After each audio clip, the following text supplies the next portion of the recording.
فيديو جديد. اليوم غنتحدث لكم على طرق العناية بالطيور البادجي. سو الدراري رجعنا للفيديو. اليوم غندير لكم طرق الحفاظ عليهم. بالنسبة للماكلة ديالهم انا كنعطيهم واحد الماكلة نوعها فيها الفيتامينات وفيها داكشي. ها هي الشا ديال البادجي فيها الفيتامينات، السمية ديالها هي فريسكيز مايو. فيها الفيتامينات نتوما كما كتشوفوا. كاين هاد الفيتامين دايرين فيها عدة الفيتامينات الباجي. بالنسبة للماء انا تنبدل الماء كل نهار خاصك تبدل الماء، حيت ما بدلتيش الماء ما غيشربوش منه.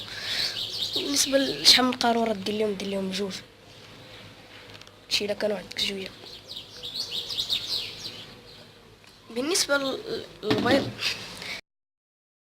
البياضة داير ليهم فيها الزوان، كتدخل لها بعد خطر. دابا هي قريبه تبيض، منها تبيض نحط لكم الدراري، نحط لكم التصاور ديال البيض ديالها.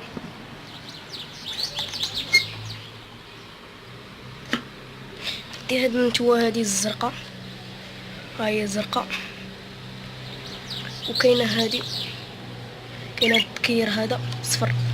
هي النتوه قريبه تبيض كما كتعدي ولا شو كيولات قريبه تبيض. كرشها كبيره، ها هي الشا قريبه تبيض.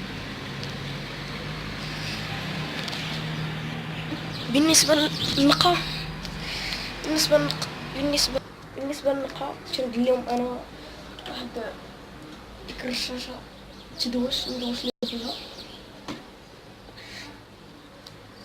الدراري نصحكم دائما انكم تحطوهم في بلاصه ماشي مشمسه بزاف، ماشي ضربه في الشمس بزاف، المهم فيها الضوء بزاف، يكون فيها الربيع بحال هكا داكشي، باش هما يحسوا باش يعطوكم، باش ينتجوا لكم البيض والولاد والفراخ يفرخوا لكم وما تعجبهم الحال. كيف ما كتشوفوا هنايا هما عز عليهم الربيع.